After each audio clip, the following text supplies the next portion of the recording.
আসসালামু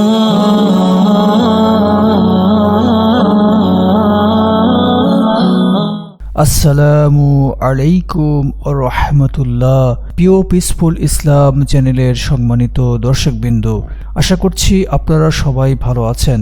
আমরাও আল্লাহ সুবহানাহু ওয়া তাআলার অশেষ মেহেরবানিতে ভালো আছি। প্রিয় বন্ধুগণ, বরাবরের মতন আরও একটি গুরুত্বপূর্ণ ভিডিও নিয়ে আপনাদের সামনে হাজির হয়েছি। আজকে এমন তিনটি বিশেষ আমল নিয়ে আপনাদের সামনে উপস্থাপন করব, যে বিশেষ তিনটি আমল পালন করার মাধ্যমে আল্লাহ সুবহানাহু ওয়া তাআলা আমাদেরকে জান্নাত দান করবেন ইনশাআল্লাহ। প্রিয় বন্ধুগণ, তো চলুন সেই বিশেষ তিনটি আমল কি। আর ভিডিও শেষে অবশ্যই আপনি যদি আমাদের চ্যানেলে নতুন হয়ে থাকেন তবে সাবস্ক্রাইব করুন। আর ভিডিওটি কেমন লাগলো, ভালো লাগলে অবশ্যই কমেন্টস বক্সে আমিন লিখতে ভুলবেন না। প্রিয় বন্ধুগণ, জান্নাত একটি সুপরিচিত শব্দ। শব্দটির অর্থ উদ্যান বা সুখময় স্থান। পার্থিব ক্ষণস্থায়ী জীবনে অবসানের পর মুমিনের অনন্ত সুখময় চিরস্থায়ী জীবনের জন্য আল্লাহ তাআলার সুসজ্জিত প্রস্তুত করে রাখা আবাসকেই জান্নাত বলা হয়। আর এই জান্নাত পেতে চায় না এমন ব্যক্তি খুঁজে মেলা দেয়। কিন্তু কিভাবে এই জান্নাত পাবো, আল্লাহ তাআলার সন্তুষ্টি অর্জন করব, এর অনেক বর্ণনা রয়েছে। কোরআনে বর্ণিত আছে, যে ব্যক্তি আল্লাহ ও তার রাসূলের আনুগত্য করবে, আল্লাহ তাকে এমন জান্নাতে প্রবেশ করাবেন যার তলদেশে প্রবহমান থাকবে নহর। আর যে ব্যক্তি তা থেকে মুখ ফিরিয়ে নেবে তাকে দেবে যন্ত্রণাময় শাস্তি। সূরা ফাত আয়াত 17। জান্নাত লাভের অনেক ছোট বড় আমল রয়েছে, তার মধ্য থেকে নির্বাচিত বিশেষ তিনটি স্পেশাল আমল আপনাদের সামনে উল্লেখ করছি, যার বিনিময়ে আল্লাহ সুবহানাহু ওয়া তাআলা আশা করা যায় আপনাকে যথাযথ পালনের মাধ্যমে জান্নাত প্রদান করবেন। প্রিয় বন্ধুগণ, আর এই তিনটি স্পেশাল আমল হলো কারোর সঙ্গে কথোপকথনের আগে সালাম বিনিময় করা, মানুষকে খাওয়ানো এবং তাহাজ্জুদের নামাজ পড়া। সহজ এই তিনটি আমলের বিনিময়ে জান্নাত লাভ হবে। হাদিসে বর্ণনা এসেছে, রাসূল করিম সাল্লাল্লাহু আলাইহি সাল্লামের সাথে সাক্ষাতের সময় তাকে আমি কথা বলতে শুনেছি, হে লোক সকল, তোমরা সালামের প্রসার ঘটাও, খাবার খাওয়াও, যখন মানুষ ঘুমিয়ে থাকে তখন, অর্থাৎ শেষ রাতে নামাজ পড়ো, তাহলে নিরাপদে জান্নাতে প্রবেশ করবে। তিরমিজি হাদিস নম্বর 2485 এবং ইবনে মাজাহ হাদিস 1334। প্রিয় বন্ধুগণ, এই হাদিসটির মাঝে তিনটি দিক রয়েছে। প্রথমত সালামের ব্যাপক প্রসার ঘটানো, দ্বিতীয়ত মানুষ খাওয়ানো এবং তাহাজ্জুদের নামাজ আদায় করা।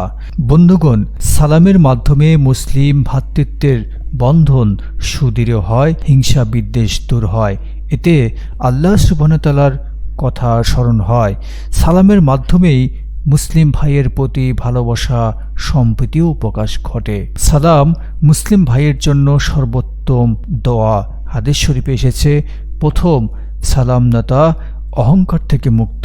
এতে বোঝা যায় আল্লাহ তাআলার পছন্দীয় বান্দারাই সালামের মতো মহৎ গুণে অভ্যস্ত হতে পারে। হযরত আবু উমাইয়া রাদিয়াল্লাহু আনহু থেকে বর্ণিত, তিনি বলেন, রাসূল করিম সাল্লাল্লাহু আলাইহি সাল্লাম বলেছেন, তোমাদের মধ্যে আল্লাহর কাছে সবচেয়ে সর্বাধিক উত্তম ওই ব্যক্তি যে আগে সালাম দেয়। সুতরাং বন্ধুগণ, বুঝতেই পারছেন সালাম কত গুরুত্বপূর্ণ। তাই আমরা ব্যক্তি জীবনে সালামের ব্যাপক প্রসার ঘটাবো ইনশাআল্লাহ। এরপর রয়েছে মানুষকে খাবার খাওয়ানো। খাদ্য মানুষের মৌলিক অধিকারের একটি। এই কারণেই ইসলাম ধর্মে মানুষের জন্য খাবারের ব্যবস্থা করাকে উত্তম ইসলাম বলা হয়েছে। যারা অনাহারীর খাবারের ব্যবস্থা করে, নিজের অভাব থাকা সত্ত্বেও আল্লাহ তাআলার সন্তুষ্টির অর্জনের আশায় সাধ্যমতো অন্যের মুখে আহার তুলে দেয়, তাদের জন্য ইহকালীন ও পরকালীন কল্যাণ রয়েছে। হাদিস শরীফে এসেছে, তোমাদের মধ্যে উত্তম মানুষ তারা যারা মানুষকে খাবার খাওয়ায়। মুসনাদে আহমদ হাদিস নম্বর 23971। সর্বশেষ যে আমলটি রয়েছে তা হলো তাহাজ্জুদের নামাজ। নবী করিম সাল্লাল্লাহু আলাইহি সাল্লাম বলেছেন, ফরজ নামাজের পর সর্বশ্রেষ্ঠ নামাজ হলো রাতের তাহাজ্জুদের নামাজ। মহান রব্বুল আলামিন আমাদের প্রিয় নবী করিম সাল্লাল্লাহু আলাইহি সাল্লামের উদ্দেশ্যে কুরআনুল কারিমেও বলেছেন, রাত্রির কিছু অংশ তাহাজ্জুদে কায়েম করো, ইহা তোমার এক অতিরিক্ত কর্তব্য। আশা করা যায় তোমার প্রতিপালক তোমাকে প্রতিষ্ঠিত করবেন প্রশংসিত স্থানে। মাকামে মাহমুদে সূরা ইসরা আয়াত ৭৯। বন্ধুগণ, আমাদের প্রিয় নবী করিম সাল্লাল্লাহু আলাইহি সাল্লাম ছিলেন নিষ্পাপ, তথাপি তিনি রাত্রি জাগরণ করেছেন এবং শেষ রাতে তাহাজ্জুদের নামাজ আদায় করেছেন। মূলত তিনি আমাদের শিক্ষা দেওয়ার জন্যই এমন আমল করেছেন, অর্থাৎ তাহাজ্জুদের নামাজ আদায় করেছেন এবং আমাদেরকে শিক্ষা দিয়েছেন। আল্লাহ তাআলা যেন আমাদের সমস্ত মুসলিম উম্মাকে যথাযথভাবে শেষ রাতে তাহাজ্জুদ নামাজ আদায় করার মতন শক্তি ও সমর্থন দান করেন, আমিন। প্রিয় পিসফুল ইসলাম চ্যানেলের সম্মানিত দর্শকবৃন্দ, আশা করছি এই 3টি স্পেশাল আমল আপনাদের ভালো লেগেছে। আজ থেকে আমরা চেষ্টা করব এই 3টি আমল যথাযথভাবে পালন করার। আর সেই সাথে আমাদের ভিডিওটি যদি ভালো লাগে অবশ্যই বেশি বেশি করে শেয়ার করতে ভুলবেন না। পাশে থাকার জন্য অসংখ্য ধন্যবাদ। আসসালামু আলাইকুম ওয়া রাহমাতুল্লাহ।